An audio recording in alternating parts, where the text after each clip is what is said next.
नमस्कार, आप TV24 network देख रहे हैं। मैं हूं आपके साथ अनुराग दीक्षित। आज हमारे साथ कई मुद्दों पर चर्चा करने के लिए लोकदल पार्टी के राष्ट्रीय अध्यक्ष सुनील सिंह जी हैं। आइए उनसे कई मुद्दों पर चर्चा करते हैं। कई सवालों में उनकी क्या राय है, उनके क्या जवाब होंगे, बहुचर्चित मुद्दे जो हैं उन पर भी उनसे बात करेंगे।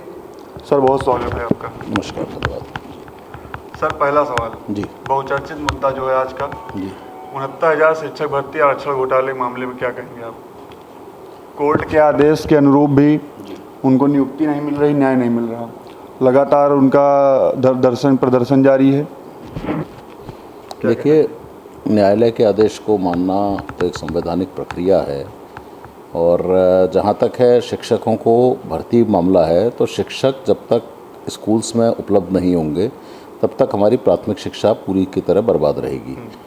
लेकिन साथ ही सोचने का विषय ये है कि हम अपनी प्राइमरी एजुकेशन पे उत्तर प्रदेश में बहुत पैसा खर्च करते हैं, बावजूद उसके हमारा जो लिटरेसी रेट है वो केरल से बहुत कम है। इसका कहीं ना कहीं कारण ये है कि जो शिक्षक हैं वो अपने गांवों में तैनात हैं, वो अपने ज़िले में तैनात हैं। अगर हमें शिक्षा को सही व्यवस्था करनी है तो सत्ता का विकेंद्रीकरण करके जो एक 73वां संविधान संशोधन है, इनको ग्राम पंचायतों के नियंत्रण में प्राथमिक एजुकेशन को देना पड़ेगा और इन्हें अपने ज़िले के बाहर ट्रांसफ़र करना पड़ेगा। फिर उसके बाद शिक्षक भर्ती जितने भी कम पोस्ट हैं उस पर भर्ती भी होनी चाहिए न्यायालय के आदेश के हिसाब से। लेकिन ये ज़रूरी है कि आज हम शिक्षक को 80,000 रुपये से ज़्यादा वेतन दे रहे हैं, लेकिन बावजूद उसके अगर हम देखेंगे तो हमारी प्राथमिक एजुकेशन का दर बहुत ख़राब है। गांवों में भी लोग अपने बच्चों को सरकारी विद्यालयों में पढ़ाना नहीं चाहते, सिर्फ वहाँ मिड डे मील के नाते लोग जो भी थोड़ा बहुत वो होता है। आज भी गांव के लोग भी अपने बच्चों को पढ़ाने के लिए पब्लिक स्कूल्स में इधर उधर जो होते हैं उनमें भेजते हैं और फीस खर्च करते हैं। तो कहीं ना कहीं हमारा स्तर बहुत ख़राब है प्राथमिक एजुकेशन का। उसका कारण है कि हम अपने गाँवों में शिक्षकों को जो नियुक्ति दे रहे हैं, सरकार पैसा खर्च कर रही है, लेकिन वो उनका जो एक शिक्षा का स्तर है वो इतना ख़राब है कि लोग गांव में अपने बच्चों को नहीं पढ़ा रहे। इसका कारण है कि शिक्षक जो है पढ़ाना नहीं चाहते, वो अपनी जगह 10,000 20,000 के किसी व्यक्ति को रख देते हैं और वो अपना कोई और व्यापार करते हैं। तो ये प्राथमिक शिक्षा की स्थिति बहुत ख़राब है उत्तर प्रदेश में और आज से नहीं, बहुत सालों से ख़राब है। तो जब तक हम शिक्षकों को और सरकारी पदों की तरह उनके ज़िले के बाहर तैनात नहीं करेंगे, उनका पंचायतों के नियंत्रण, ग्राम पंचायतों और क्षेत्र पंचायतों के नियंत्रण में नहीं देंगे, तब तक हमारी प्राथमिक शिक्षा का स्तर खराब रहेगा, बद से बदतर रहेगा, सिर्फ नेतागिरी होगी और कुछ नहीं होगा। इसलिए इस विषय को, गंभीर विषय पर सरकार को सत्ता का विकेंद्रीकरण करते हुए 73वां संविधान संशोधन लागू करते हुए ग्राम पंचायतों के नियंत्रण में प्राथमिक शिक्षा को दें तो शायद शिक्षा का स्तर कुछ बेहतर हो, वरना ऐसे ही तबाह होती रहेगी शिक्षा व्यवस्था जिससे आज तबाह है। महिला सुरक्षा पे सरकार काफ़ी बड़े वादे करती है जी। वोट भी लेती है महिला सुरक्षा के नाम पे, और हाल ही का मामला है, आप देख सकते हैं, बंगाल का ऑन ड्यूटी ट्रेनी महिला डॉक्टर का यौन उत्पीड़न और हत्या। उस मामले पर क्या कहेंगे? देखिए, जहाँ तक मैं सुनता हूँ आप लोगों के माध्यम से, हर 6 मिनट पे इस देश में एक महिला का बलात्कार होता है। बंगाल का मामला ताज़ा है, उससे पहले निर्भया कांड हुआ था इस देश में, बहुत पूरी जनता सड़कों पे उतरी थी। यूपीए की सरकार थी कांग्रेस की, और ये एक बात हुई थी कि बहुत कड़ी इसमें सज़ा का प्रावधान होना चाहिए। सरकार ने नियम भी बदले, बहुत कुछ नियम भी बदले समय समय पर, उसमें काफ़ी वो भी किए। लेकिन ये क्या कारण है, हमें मूल विषय पर जाना पड़ेगा कि ये महिला उत्पीड़न सिर्फ भारत में, जहाँ 140 करोड़ से ज़्यादा की आबादी है, यहाँ क्यों हो रहा है, और बाकी देशों में, यूरोपियन कंट्री में या अमेरिका में ये दर बहुत कम है। तो कहीं ना कहीं हमें उन विषयों को खोजना पड़ेगा कि क्या कारण है कि हम इतना ज़्यादा जो अपना वो करते हैं और बावजूद इसके हमारे यहाँ बलात्कार की घटनाएं सबसे ज़्यादा होती हैं। तो जिन चीज़ों को हमें करने की आवश्यकता हो उसको हमें ध्यान देना पड़ेगा, और ज़रूरत पड़े तो सेक्स को लीगलाइज भी करके दर्जा देना पड़ेगा, जो विदेशी कंट्रियों में है, यूरोपियन कंट्री में है, अगर हमें ये उत्पीड़न रोकना है महिलाओं के खिलाफ तो। अन्यथा ऐसे ही आज निर्भया कांड हुआ पहले, फिर ये कलकत्ता का कांड है, और ना जाने कितने कांड होते हैं जिनकी रिपोर्ट ही नहीं होती। तो ये एक बहुत गंभीर विषय है, इस पे तरह तरह की बातें आती हैं। कोई कहता है इसमें फांसी की सज़ा दे दें, कोई तरह तरह की, अभी ममता जी ने मांग करी।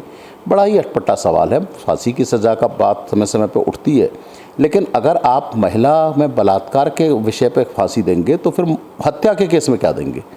तो इसका मतलब तो हो जाएगा कि हर बलात्कार के बाद उसकी हत्या कर दी जाएगी महिला की। तो ये एक ऐसा विषय है जहाँ संवेदनशील विषय है जिस पर सोच के संसद को कानून बनाना चाहिए। उन विषयों को जानना चाहिए कि क्या कारण है कि हम इतनी ज़्यादा अपने संस्कारों का रोना रोते हैं। महिलाओं का समाज अलग, पुरुषों का समाज अलग, और फिर भी हमारी जनसंख्या दुनिया में सबसे ज़्यादा है, 140 करोड़ है। तो कहीं ना कहीं हमारे को शिक्षा को, एजुकेशन की ज़रूरत है, सेक्स शिक्षा को एजुकेशन की ज़रूरत है। और हमें कहीं ना कहीं अगर आवश्यकता पड़े तो यूरोपियन कंट्री और अमेरिका से सीखते हुए सेक्स को लीगलाइज भी करना पड़े तो कर देना चाहिए, ताकि महिलाओं पे अत्याचार बंद हो। और ये जो विषय है, ये जो एक महिला सुरक्षा जो एक चुनावी मुद्दा बन के रह गया है और महिलाओं की समय समय पे इस पर अत्याचार हो रहा है, ये अत्याचार विदेशों में क्यों नहीं हो रहा, सिर्फ हमारे देश में क्यों ज़्यादा है, तो इस विषय पर सोचने का विषय है। और इसके ऊपर ये कोई कानून नहीं है कि हम इसमें हत्या को वो कर दें, इसमें फांसी की सज़ा दे दें।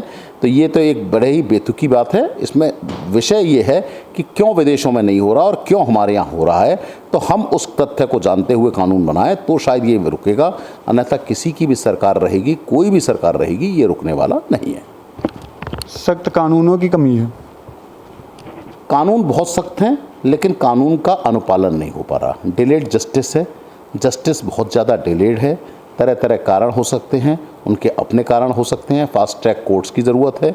न्यायाधीशों की एक अकाउंटेबिलिटी की ज़रूरत है, जो कहते हैं ना, एक उनकी अकाउंटेबिलिटी हो कि एक मुकदमे को कितने समय में तय कर लिया जाए। ये नहीं है कि मुकदमा चल रहा है, तारीख पे तारीख पड़ रही हैं और 20-20 साल, 25-25 साल मुकदमे चल रहे हैं। मजाक बन गया है कानून का, लोगों में भय नहीं है कानून का। तो एक समय सीमा में एक कोई भी, हमारा तो मानना है कि एक मुकदमे को ज़्यादा से ज़्यादा 6 महीने में या तो उसका समाधान हो जाए, वरना वो मुकदमा समाप्त कर दिया जाए। कानून इस तरह का होना चाहिए। और जो न्यायपालिका, चाहे उनके अपने कारण हो, कोर्टों की कमी हो, न्यायाधीशों की कमी हो, उनको सरकार को उपलब्ध कराना चाहिए। हमारे देश में बेरोजगारों की कमी नहीं है, हमारे देश में और कोर्ट बन सकते हैं, हमारे देश में और न्यायालय बन सकते हैं। न्यायपालिका को त्वरित होना चाहिए। और जो डिलेड जस्टिस इस देश में चल रही है, डिलेड जस्टिस, डिनाइड जस्टिस जो चल रही है, इस पर न्यायाधीशों को भी गंभीर होकर, और किसी की सत्ता से वैसे तो न्यायाधीश मुक्ति होते हैं, लेकिन जिस तरह से आप देखते हैं कि कोई एक जज जाके कोलकाता के, वो पश्चिम बंगाल में भाजपा से चुनाव लड़ते हैं, जजों को भी प्रेस कॉन्फ्रेंस करनी पड़ती है कि हम स्वतंत्र रहेंगे। तो कहीं ना कहीं न्यायपालिका के ऊपर जो राजनीतिक दबाव आया है और न्यायपालिका ने अपनी गरिमा खोई है, उस गरिमा को भी न्यायपालिका को पाना चाहिए। हमारे हिंदुस्तान के चीफ जस्टिस अच्छा बोलते हैं, अच्छा करते हैं, लेकिन फिर भी वो उस व्यवस्था को नहीं सुधार पा रहे जिसमें सुधार की बहुत आवश्यकता आज इस देश को है। जी, चुनाव है सर हरियाणा में, क्या कुछ तैयारियां हैं, किन मुद्दों को लेकर उतर रहे हैं? देखिए, हरियाणा तो हमारा लोकदल का राज्य रहा है। चौधरी देवीलाल हरियाणा के जो थे वो लोकदल से ही मुख्यमंत्री बने थे 1987 में। और लोकदल को, जो चौधरी देवीलाल जी का हमारा दल था, उसको अलग अलग नामों से, चाहे इंडियन नेशनल लोकदल, चाहे जननायक जनता पार्टी के नाम से, उनका परिवार अलग अलग तरह से चला के वोटों को बंटवा रहा है। लेकिन किसान, जब आंदोलन हुआ इस देश में, तो सबसे ज़्यादा किसान पे अत्याचार हरियाणा में हुआ। खट्टर सरकार ने सड़कों की खोद के रख दिया। लोगों को गांवों में पुलिस के माध्यम से धमकाया गया कि अगर आप इस आंदोलन में जाओगे तो आपका पासपोर्ट रद्द हो जाएगा, आपका ड्राइविंग लाइसेंस रद्द हो जाएगा। एक तरह से अंग्रेज़ों की तरह से जालिम हुकूमत खट्टर सरकार ने चलाई। और आज भारतीय जनता पार्टी ने लोकसभा में भले ही उन्हें भेज दिया और एक चेहरा बदलने की कोशिश करी, लेकिन भाजपा की सोच किसानों के प्रति नहीं है। आज किसान हरियाणा का सबसे ज़्यादा परेशान है, उसे अपनी उपज का मूल्य नहीं मिल रहा। एमएसपी को कानून की लीगल गारंटी जो होनी चाहिए थी नहीं मिल पा रही, इतने सब होने के बाद भी। और हरियाणा का नौजवान जो पढ़ा लिखा है, हरियाणा संसाधन वाला राज्य है, लेकिन उसका नौजवान नौकरियों के अभाव में विदेशों में सबसे ज़्यादा पलायन कर रहा है। तो आज हरियाणा को रोज़गार की ज़रूरत है। आज हरियाणा को, आज के किसान को उपज का, एमएसपी का लीगल मूल्य की ज़रूरत है। और अग्निवीर जो एक तमाशा इस केंद्र सरकार ने किया है, और जिस तरह से उसने सेना का भी मजाक उड़ाते हुए वहाँ 4-4 साल के कॉन्ट्रैक्टर भर्ती करी हैं, उसको समाप्त करते हुए सेना के में नौजवान हरियाणा से जाता है सबसे ज़्यादा। एक गाँवों का नौजवान होता है, बाकी अन्य राज्यों की तरह सबसे ज़्यादा नौजवान वहाँ से जा रहा है। तो निश्चित रूप से अग्निवीर योजना को समाप्त करना लोकदल का मुख्य वादा है। और ये सब जो वादे हैं कि किसान को एमएसपी का मूल्य मिले और आपको क्या नाम है शिक्षा का स्तर बेहतर हो, इसके लिए 73वां संविधान संशोधन लागू हो, सत्ता का विकेंद्रीकरण हो, गांव-गांव में एक अच्छी सरकार बने। तो ये हरियाणा का विषय जो है आज बहुत गंभीर है और चुनाव हरियाणा का चूँकि लोकदल वहाँ प्रभावित करता है, तो लोकदल भारतीय जनता पार्टी को हराने के लिए हरियाणा में एक मजबूत विकल्प देने की तैयारी कर रहा है। जातीय जनगणना को लेकर जो विपक्ष जिसकी मांग कर रहा है, राहुल गांधी लगातार संसद में उसकी आवाज़ उठा रहे हैं और कई भाषणों में उसके ऊपर बोलते हैं। क्या आप इसकी क्या राय है? देखिए, जातीय जनगणना आज से नहीं बहुत सालों से उठ रही है। कांग्रेस की सरकार थी, जातीय जनगणना कराई गई थी, उसके आंकड़े सार्वजनिक नहीं किए गए थे। जातीय जनगणना का मूल उद्देश्य है पिछड़ों को, अति पिछड़ों को और या फिर दलितों को न्याय दिलवाना और उनके संख्या के हिसाब से उचित उनका प्रतिनिधित्व चाहे जुडिशरी में हो, चाहे मीडिया में हो, हर वर्ग में होना। तो आज ज़रूरत इस बात की तो है कि दलित समाज के, पिछड़े समाज के लोग ऊपर उठें और ऊपर उठकर उनका प्रतिनिधित्व पूरे सबके सब में हो। लेकिन उसके लिए आरक्षण की व्यवस्था देश में करी गई जो ठीक तरह से नहीं लागू किया गया, समय समय पर उसमें बदलाव भी होते हैं। तो जहाँ तक जातीय जनगणना का सवाल है तो मेरा ख्याल हमारा ख्याल ये है कि 1931 में अंग्रेज़ों ने कराई थी देश को बांटने के लिए।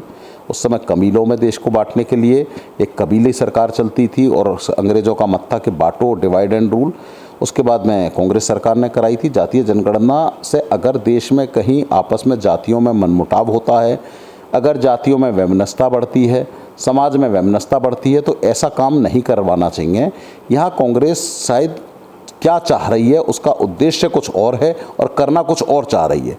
तो उद्देश्य है कि आप इनका दलितों का, अति पिछड़ों का समाज में उचित प्रतिनिधित्व हो, उसके लिए हमें संघर्ष करना चाहिए। हर वर्ग का एक उचित आरक्षण प्राइवेट उसमें भी जाए, इसकी आवश्यकता है। जहाँ तक है समाज को अगर जातियों में वैमनस्यता बढ़े जातीय जनगणना करा के, तो शायद इसकी आवश्यकता नहीं है। और समाज में वैमनस्यता ना बढ़े तो लोकदल का मानना है कि लोकदल जातीय जनगणना के पक्ष में, समाज में वैमनस्यता बढ़ाने को नहीं है, लेकिन साथ ही लोकदल इसके पक्ष में है कि समाज में दलितों का, अति पिछड़ों का उनकी संख्या के हिसाब से प्रतिनिधित्व हो पूरे देश में। लोकदल इसके पक्ष में है। और एक सबसे बड़ी जाति है गरीबों की जाति, जिसका प्रतिनिधित्व हर जगह होना चाहिए। वो ठाकुरों में भी हो सकता है, ब्राह्मणों में भी हो सकता है, अति पिछड़ों में भी हो सकता है, पिछड़ों में भी हो सकता है, दलितों में भी हो सकता है।